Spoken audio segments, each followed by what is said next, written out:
দীর্ঘ ১১ বছরের প্রতীক্ষা, জল্পনা কল্পনা এবং নানা হিসাব নিকাশের অবসান ঘটিয়ে অবশেষে সরকারি চাকরিজীবী ও স্বায়ত্তশাসিত প্রতিষ্ঠানের কর্মীদের জীবনে এক বিরাট স্বস্তির সুবাতাস বইতে শুরু করেছে। প্রিয় সরকারি চাকরিজীবী ভাই ও বোনেরা, আজকের সকালের আপডেট নিউজে আপনাদের স্বাগতম। যারা আমাদের চ্যানেলে নতুন তারা এখনই চ্যানেলটি সাবস্ক্রাইব করুন, আর হ্যাঁ, অবশ্যই কমেন্ট করে জানাবেন আপনারা কে কোন জেলা থেকে আমাদের ভিডিওটি দেখছেন। তবে চলুন কথা না বাড়িয়ে আজকের সর্বশেষ সংবাদটি জেনে নিন। নবম পে স্কেলের ঘোষণা এবং এর সাথে সম্পর্কিত যাবতীয় সুযোগ সুবিধার খবর আজ শুধু একটি সাধারণ সরকারি নির্দেশনার মধ্যে সীমাবদ্ধ নেই, বরং এটি লক্ষ লক্ষ মানুষের দৈনন্দিন জীবনের গল্পে এক নতুন অধ্যায়ের সূচনা করেছে। ২০১৫ সালে অষ্টম পে স্কেল কার্যকর হওয়ার পর দীর্ঘ একটি দশক পার হয়েছে। এই দীর্ঘ সময়ের মধ্যে বৈশ্বিক নানা সংকট, করোনা মহামারী এবং অভ্যন্তরীণ বাজারের অস্থিরতার কারণে সাধারণ মানুষের জীবনযাত্রার ব্যয় কল্পনাতীতভাবে বৃদ্ধি পেয়েছে। চাল, ডাল, তেল থেকে শুরু করে শিক্ষা এবং চিকিৎসার মতো মৌলিক চাহিদাগুলো মেটাতে নির্দিষ্ট আয়ের সরকারি কর্মচারীদের নাভিশ্বাস উঠছিল। বিশেষ করে যারা নিচের দিকের গ্রেডে চাকরি করেন, মাসের অর্ধেক পার হতেই তাদের চোখে মুখে দুশ্চিন্তার ছাপ স্পষ্ট হয়ে উঠত। কিন্তু আজ যখন নতুন এই বেতন কাঠামোর বিস্তারিত তথ্য সামনে আসতে শুরু করেছে, তখন প্রতিটি সরকারি দপ্তরে, সচিবালয় থেকে শুরু করে উপজেলা পর্যায়ের প্রতিটি অফিসে বইছে এক বাঁধ ভাঙা আনন্দের বন্যা। এতদিন ধরে সবাই শুধু গুজব আর সম্ভাবনার কথা শুনছিলেন, কিন্তু আজ সেই বহুল কাঙ্ক্ষিত বিষয়টি যখন সরকারি নির্দেশনার মাধ্যমে সামনে এলো, তখন সবার মনে প্রশান্তি নেমে এসেছে। যদিও সরকারি বিশাল আর্থিক কর্মযজ্ঞ একবারে বাস্তবায়ন না করে ধাপে ধাপে এবং আংশিকভাবে শুরু করার সিদ্ধান্ত নিয়েছে, তারপরেও এই সিদ্ধান্ত ভবিষ্যতের এক বিশাল আর্থিক স্বাচ্ছন্দ্যের পরিষ্কার ইঙ্গিত দিচ্ছে, যা প্রতিটি চাকরিজীবীর কর্মস্পৃহা বহুগুণ বাড়িয়ে দেবে। সবচেয়ে বেশি আলোচনা এবং কৌতূহল এখন একটি জায়গাতেই কেন্দ্রীভূত হয়েছে, আর তা হল কার বেতন কত টাকা বাড়ছে এবং মাস শেষে কার ব্যাংক অ্যাকাউন্টে কত টাকা বেশি ঢুকবে।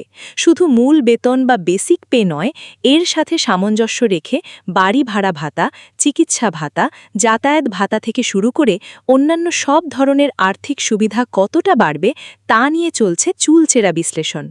নতুন পে স্ট্রাকচারে প্রতিটি গ্রেডের বেসিক পে অত্যন্ত বিজ্ঞানসম্মতভাবে এবং বাজারের বর্তমান বাস্তবতার সাথে মিল রেখে বাড়ানোর প্রস্তাব করা হয়েছে। উদাহরণস্বরূপ, একজন কর্মচারী যিনি বর্তমানে গ্রুপ সি বা সমমানের পদে চাকরি করছেন এবং তার বর্তমান বেসিক যদি ২২,০০০ টাকার আশেপাশে থাকে, নতুন স্কেলে সেই বেসিক এক লাফে বেড়ে ২৯ থেকে ৩০,০০০ টাকার ঘরে পৌঁছতে পারে। এর মানে হল শুধু মূল বেতনেই ৭ থেকে ৮,০০০ টাকার একটি বিশাল পার্থক্য তৈরি হতে যাচ্ছে। এর সাথে যখন অন্যান্য ভাতা যেমন মহার্ঘ ভাতা বা ডিএ, নতুন হারে নির্ধারিত বাড়ি ভাড়া এবং অন্যান্য আনুষাঙ্গিক ভাতা যুক্ত হবে, তখন মাসের শেষে প্রাপ্ত মোট বেতনের অঙ্কটি অনেকখানি বড় হয়ে যাবে। যদি কারো বর্তমান মোট বেতন ৩৮,০০০ টাকা হয়ে থাকে, তবে নতুন কাঠামোর পূর্ণাঙ্গ বাস্তবায়নের পর তা বেড়ে ৪৮ থেকে ৫০,০০০ টাকার কাছাকাছি গিয়ে দাঁড়াবে। বছরে এই অতিরিক্ত প্রায় ১,২০,০০০ টাকার বেশি আয় একজন মধ্যবিত্ত চাকরিজীবীর জীবনে বিশাল এক পরিবর্তন আনতে সক্ষম হবে। সন্তানদের ভালো স্কুলে পড়ানো, পুষ্টিকর খাবার নিশ্চিত করা এবং সামান্য কিছু টাকা ভবিষ্যতের জন্য সঞ্চয় করার যে স্বপ্ন তারা দীর্ঘদিন ধরে দেখে আসছিলেন, তা এবার সত্যি হতে চলেছে। কর্মরত কর্মচারীদের পাশাপাশি এই নতুন ঘোষণার দিকে চাতক পাখির মতো তাকিয়েছিলেন দেশের লাখ লাখ অবসরপ্রাপ্ত প্রবীণ নাগরিক, যারা তাদের জীবনের সোনালী সময়গুলো রাষ্ট্রের সেবায় ব্যয় করেছেন। শেষ জীবনে এসে এই পেনশনের এই সামান্য টাকাতেই তাদের দিন কাটে। বয়স বাড়ার সাথে সাথে বাড়ে নানাবিধ শারীরিক জটিলতা এবং চিকিৎসার বিশাল খরচ। এই নতুন পে স্কেল তাদের জীবনেও এক আশীর্বাদ হয়ে ধরা দিতে যাচ্ছে, কারণ বেতন কাঠামো পরিবর্তনের সাথে সাথে পেনশন কাঠামোরও স্বয়ংক্রিয়ভাবে একটি যৌক্তিক পরিবর্তন ঘটে। ধারণা করা হচ্ছে ধাপে ধাপে পেনশন সুবিধাতেও বড় ধরনের সংস্কার আনা হবে। উদাহরণ হিসেবে বলা যায়, একজন অবসরপ্রাপ্ত প্রবীণ কর্মচারী যিনি বর্তমানে প্রতি মাসে ১৮,০০০ টাকা পেনশন পাচ্ছেন, নতুন হিসাব এবং কাঠামো চূড়ান্তভাবে কার্যকর হলে তার সেই পেনশনের অঙ্কটি বেড়ে ২৩ থেকে ২৫,০০০ টাকার মধ্যে পৌঁছতে পারে। এই অতিরিক্ত কয়েক হাজার টাকা একজন বৃদ্ধ মানুষের ওষুধপত্র কেনা থেকে শুরু শুরু করে তার নিজের মতো করে একটু ভালোভাবে বাঁচার জন্য এক বিশাল অবলম্বন হিসেবে কাজ করবে। রাষ্ট্রীয় কোষাগার থেকে তাদের প্রাপ্য সম্মানটুকু যেন তারা পান, সরকার সে বিষয়ে অত্যন্ত ইতিবাচক। তবে এই নতুন পে স্কেল বাস্তবায়নের ক্ষেত্রে একটি বড় দিক হল এর আংশিক এবং পর্যায়ক্রমিক কার্যকারিতা। একসাথে পুরো কাঠামো চাপিয়ে দিলে রাষ্ট্রীয় কোষাগারের ওপর যে বিশাল চাপ পড়বে এবং বাজারে যে হঠাৎ মূল্যস্ফীতি দেখা দিতে পারে, তা এড়াতেই মূলত এই কৌশল। অনেক চাকরিজীবীর মনে প্রশ্ন জাগছে যে আংশিক কার্যকারিতা বলতে আসলে কি বোঝানো হচ্ছে। সোজা কথায় বলতে গেলে প্রথম ধাপে হয়তো শুধু মূল বেতন এবং এর সাথে সম্পর্কিত কয়েকটি অতি প্রয়োজনীয় ভাতা নতুন স্কেলে দেওয়া শুরু হবে, কিন্তু সম্পূর্ণ বকেয়া বা এরিয়ার এবং অন্যান্য বিশেষ ভাতাগুলো নিয়ে সরকার পরবর্তীতে ধাপে ধাপে আলাদা প্রজ্ঞাপন জারি করতে পারে। বিশেষজ্ঞরা মনে করছেন দেশের সার্বিক অর্থনৈতিক অবস্থা এবং রাজস্ব আদায়ের সাথে সামঞ্জস্য রেখেই এই বাস্তবায়নের গতিপথ নির্ধারিত হবে। তবে আজকের এই খবরটি হল সেই দীর্ঘকাঙ্ক্ষিত গন্তব্যে পৌঁছানোর প্রথম এবং সবচেয়ে গুরুত্বপূর্ণ ধাপ। নিচের দিকের গ্রেডের কর্মচারীদের জন্য এই পে স্কেলে বিশেষ নজর দেওয়া হয়েছে, যা অত্যন্ত প্রশংসনীয়। বিশেষ করে গ্রুপ ডি বা সমমানের পদে যারা রয়েছেন, তাদের জীবনযাত্রার মান উন্নয়নের জন্য আনুপাতিক হারে তাদের বেতন বৃদ্ধির হার সবচেয়ে বেশি রাখা হয়েছে। বাজারের আগুনে সবচেয়ে বেশি পুড়তে হয় এই নিম্ন আয়ের মানুষদেরই। যদি এমন হয় যে একজন গ্রুপ ডি কর্মচারীর বর্তমান বেসিক 17,000 টাকা, নতুন স্কেলে তা এক ধাক্কায় 24,000 টাকার কাছাকাছি পৌঁছে যাবে। সরাসরি প্রায় 7,000 টাকার এই বিশাল বৃদ্ধি তাদের জীবনযুদ্ধে নতুন করে লড়ার সাহস যোগাবে। অন্যদিকে মধ্যম গ্রেডের অফিসারদের ক্ষেত্রেও আসছে যুগান্তকারী পরিবর্তন। যাদের বেসিক বর্তমানে 32 থেকে 35,000 টাকার ঘরে, নতুন নিয়মে তা 45,000 টাকার আশেপাশে চলে যাবে। ফলে তাদের মোট প্রাপ্ত বেতন 60,000 টাকার গণ্ডি সহজেই পার হয়ে যাবে।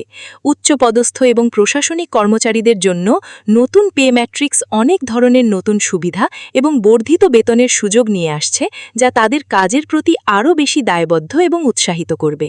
বেতন বাড়ার খবরের পাশাপাশি প্রতিটি অফিস পাড়ায় এখন সবচেয়ে মুখরোচক এবং উত্তেজনাকর আলোচনার বিষয় হল বকেয়া টাকা। সরকারি নিয়ম অনুযায়ী যদি পে স্কেল একটি পেছনের তারিখ থেকে কার্যকর হিসেবে ধরা হয়, তাহলে বর্তমান সময় পর্যন্ত যে কয়েক মাস বা কয়েক বছর পার হয়েছে, তার পুরো বাড়তি টাকাটা বকেয়া হিসেবে পাওয়া যাবে। আর এই বকেয়ার অঙ্কটা অনেক সময় এতই বড় হয় যে তা দিয়ে একজন চাকরিজীবী জীবনের অনেক বড় কোনো স্বপ্ন পূরণ করতে পারেন।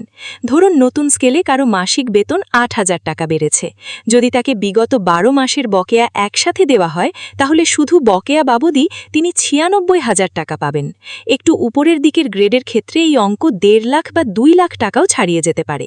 এই টাকা দিয়ে কেউ হয়তো নিজের বাড়ি তৈরির কাজে হাত দেবেন, কেউ পুরনো ঋণ শোধ করবেন, আবার কেউ সন্তানের উচ্চশিক্ষার জন্য তা কাজে লাগাবেন। বকেয়া টাকার এই সম্ভাবনাই চাকরিজীবীদের মাঝে বাড়তি এক উৎসবের আমেজ তৈরি করেছে। দেশের শিক্ষা ব্যবস্থার মেরুদণ্ড যে শিক্ষকেরা, তাদের মধ্যেও এই নতুন কাঠামো নিয়ে প্রবল আগ্রহ এবং সন্তুষ্টি লক্ষ্য করা যাচ্ছে। দীর্ঘদিন ধরে শিক্ষক সমাজের মধ্যে তাদের বেতন কাঠামো নিয়ে নানা ধরনের ক্ষোভ এবং অসন্তোষ ছিল। মানুষ গড়ার কারিগর এই শিক্ষকদের অনেকেই অভিযোগ করতেন যে বর্তমান বাজারে তাদের প্রাপ্ত বেতনে সচ্ছলভাবে সংসার চালানো প্রায় অসম্ভব হয়ে পড়েছে। নতুন কাঠামো তাদের সেই হতাশা দূর করতে বড় ভূমিকা রাখবে। একজন উচ্চ প্রাথমিক পর্যায়ের শিক্ষকের কথা যদি ধরা হয়, যার বর্তমান মাসিক মোট বেতন 42,000 টাকা, নতুন স্কেলে সেটি গিয়ে 55,000 টাকার কাছাকাছি দাঁড়াতে পারে। বছরে 1.5 লাখ টাকার এই বিশাল আর্থিক সুবিধা শিক্ষকদের পেশাগত জীবনে আরও বেশি মনোযোগ দিতে সাহায্য করবে। সমাজের এই সম্মানিত অংশটি যখন আর্থিকভাবে স্বস্তিতে থাকবেন, তখন ক্লাসরুমে তার ইতিবাচক প্রভাব পড়বে এবং দেশের সামগ্রিক শিক্ষা ব্যবস্থার মান উন্নত হবে। আজকের এই ঘোষণাকে তাই অনেকেই মধ্যবিত্তের জন্য অক্সিজেন বলে উল্লেখ করছেন। তবে ঘোষণার সাথে সাথেই যে সবার ব্যাংক অ্যাকাউন্টে কাল থেকেই বাড়তি টাকা ঢোকা শুরু হবে, বিষয়টি এত সহজ নয়। একটি নতুন পে স্কেল বাস্তবায়ন করা অত্যন্ত জটিল এবং সময় সাপেক্ষ একটি প্রক্রিয়া। এর জন্য প্রতিটি মন্ত্রণালয় এবং অধিদপ্তর থেকে আলাদা নির্দেশিকা জারি করতে হয়। সরকারের বিশাল হিসাবরক্ষণ বিভাগের সফটওয়্যারগুলোতে নতুন গ্রেড এবং বেতনের হার আপডেট করতে হয়। প্রতিটি কর্মচারীর বর্তমান বেতনের সাথে নতুন বেতন সমন্বয় করে পে ফিক্সেশন করতে হয়। এই পুরো প্রশাসনিক প্রক্রিয়াটি সম্পন্ন হতে বেশ কিছুটা সময় লাগতে পারে, কিন্তু তারপরেও মানুষের মনে কোনো হতাশা নেই, কারণ তারা জানেন যে সরকারি প্রক্রিয়া একবার যখন শুরু হয়ে গেছে তখন পরিবর্তনের সুফল তাদের হাতে আসবেই। এখন প্রায় প্রতিটি সরকারি পরিবারেই হিসাব নিকাশ চলছে, নিজের বর্তমান গ্রিড কোথায়, নতুন ম্যাট্রিক্সে কোথায় যাবেন এবং সব মিলিয়ে মাসে কত বাড়বে। ভিডিওটি খুবই জরুরি, তাই দয়া করে সবার সাথে ভিডিওটি শেয়ার করতে ভুলবেন না। আর নতুন ভিডিও আপডেট পেতে এখনই চ্যানেলটি সাবস্ক্রাইব করুন।